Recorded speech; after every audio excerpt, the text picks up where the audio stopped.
Donc voilà, chaque semaine j'écris un nouveau passage et donc de quoi on va parler ce soir. En fait, cette semaine, j'ai rien écrit. En fait,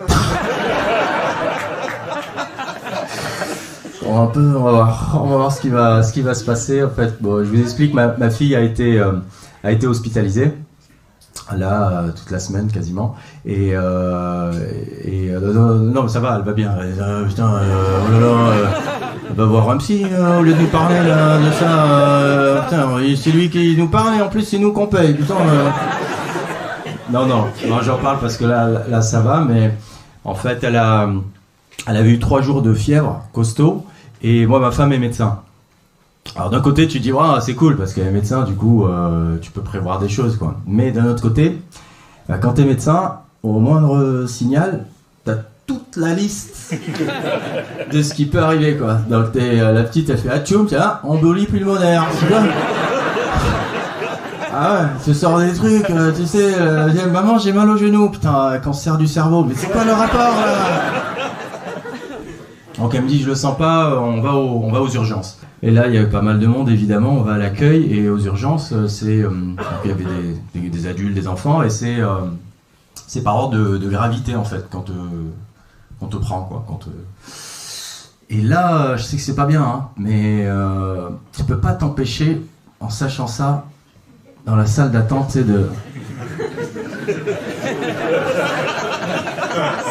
Tu scannes un peu tout le monde comme ça, là, t'es à distance, t'es Dr House, mais de loin, t'es là, tu dis, putain, mais ouais, tu vois, lui c'est une entorse, ah, chat, il va rester là jusqu'à Pâques, lui.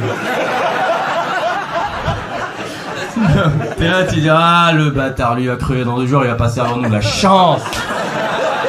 Putain, j'étais là avec ma fille chérie, bave un peu, quelque chose, là.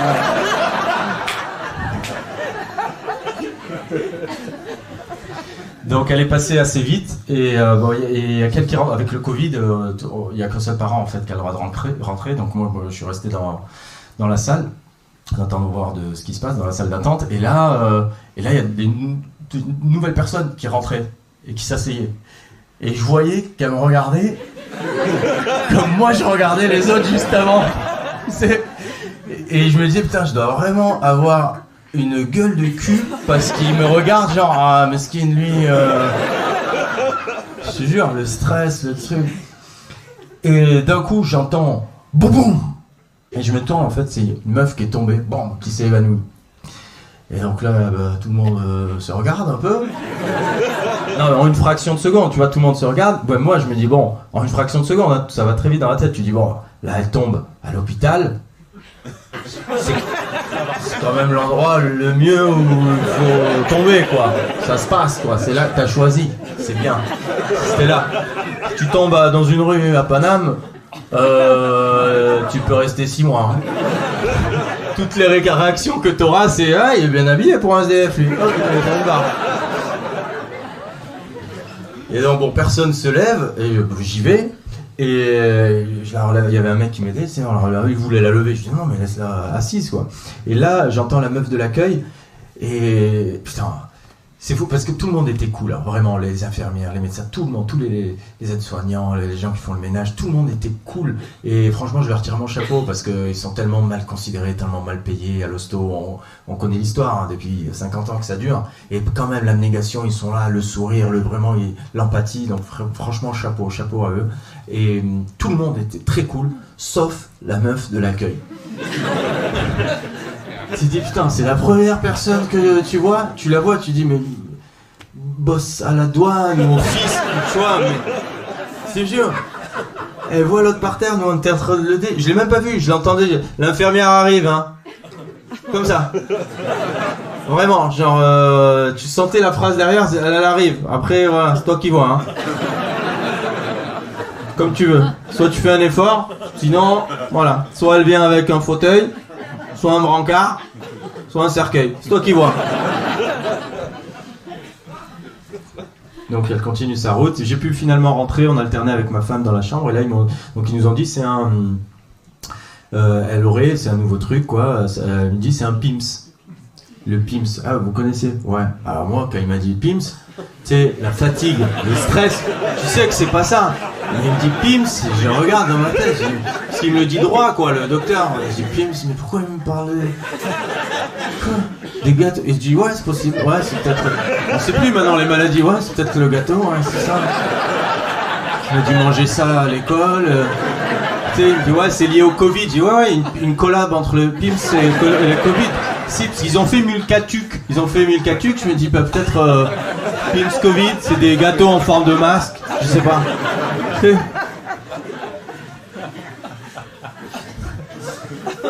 Et bon, donc c'est un syndrome post-Covid que les gosses chopent. Il y a très peu de cas, mais quand même quoi. Donc on sait pas trop, ça peut être grave, ça peut attaquer les poumons et tout. Et nous, en plus, on l'a pas vu venir parce que la fille, ma fille, la petite là, c'est une machine quoi. Elle ne bronche pas. Quoi. C'est vraiment, c'est une Allemande quoi. Je te jure, ah ouais. Je sais pas comment elle fait. L'infirmière elle la pique, elle lui dit ça va, ça fait mal? Non.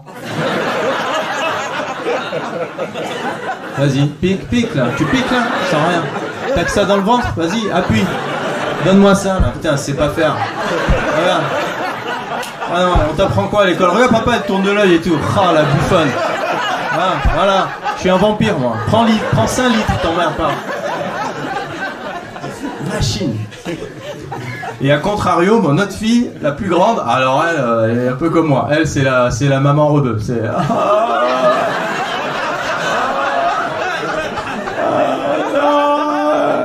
À 5 ans, elle nous avait sorti cette phrase, je sais même pas comment elle s'est venue à l'esprit. Elle était, je me sens partir.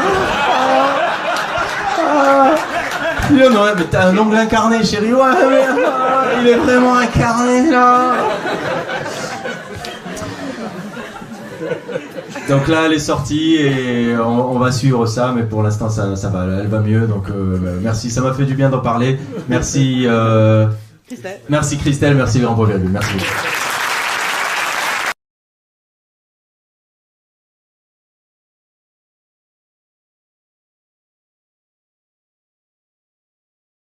C'est la semaine de Naïm, ce soir on est République, Paris, vous êtes là?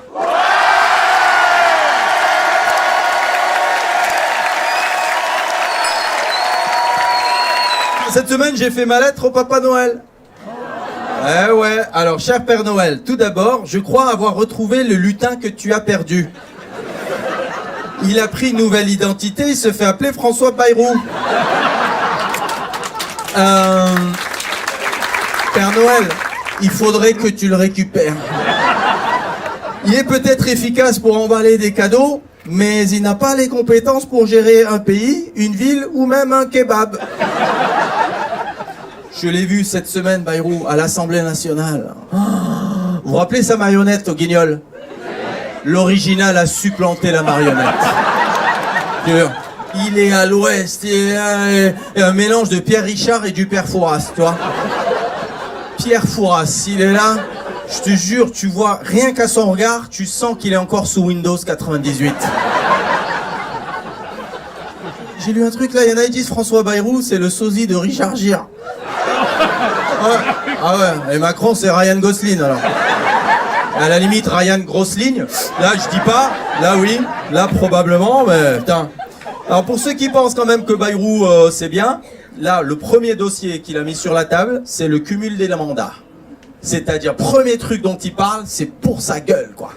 Ouais, parce qu'il sait qu'il va être à Matignon peut-être juste pour la galette des rois, peut-être. Mais pour les œufs de Pâques, il sait que c'est mort, il sait que c'est fini. Il cumule 6 mandats maintenant avec Premier ministre. 6 mandats. Alors j'ai fait le calcul du temps utile par mandat que fait François Bayrou. Donc je suis parti de cette formule, j'ai fait la durée du travail divisé par le nombre de mandats, multiplié par un coefficient rectificatif pour le temps passé à la cantine et à essayer de finir ses phrases. Le résultat est négatif. Je suis désolé, je sais pas comment. Bayrou, il est pas allé à Mayotte. Ouais, il y en a qui disent c'est pas normal. Moi je dis heureusement pour eux. Ils ont pas besoin de ça, je te jure, à Mayotte. T'imagines, t'as tout perdu, t'es en train d'essayer de reconstruire ta baraque, tu te... Oh putain, il y a Bayrou. On va le couler dans le béton. Je te jure, on va le couler. Si c'est isolant, dedans, il n'y a que de la mousse. Ça va bien isoler.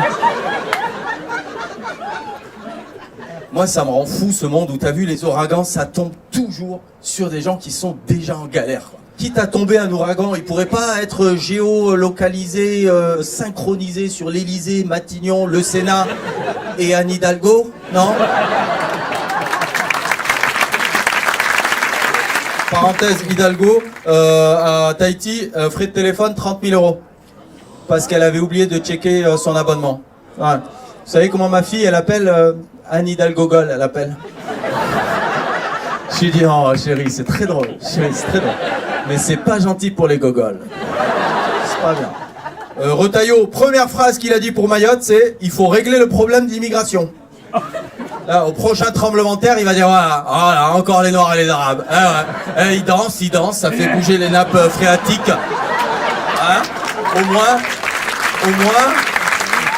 moins, nous les Blancs, avec le Madison, pas de tsunami, toi. Et puis Père Noël, bon, je voulais te remercier pour ce cadeau en avance. En effet, ce magnifique bracelet de Sarkozy me procure une joie incommensurable.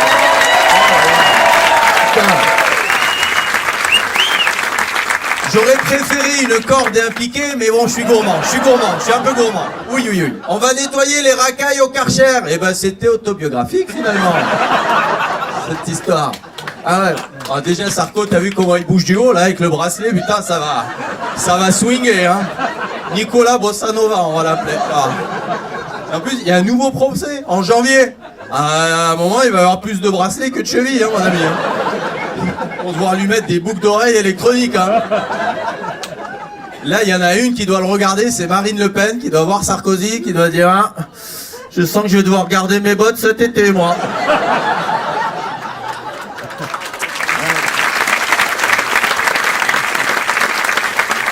Et puis, pour finir, Père Noël, si tu peux filer un coup de main à Mayotte, c'est cool, parce que là, c'est Macron qui est allé les aider. Pardon pour l'oxymore, j'ai mis Macron et aider dans la même phrase. Vous avez vu? Il a reparlé, il les a engueulés. Littéralement, il leur a dit « Si vous étiez pas en France, vous seriez 10 000 fois plus dans la merde. » Et paradoxalement, à la suite de cette phrase, de manière incompréhensible, de manière inimaginable, ils l'ont pas coulé dans le béton. Ils sont vraiment trop gentils, les gars. Donc, Père Noël, s'il te plaît, le meilleur cadeau que tu puisses faire à la France, Macron démission. Merci Paris, à bientôt.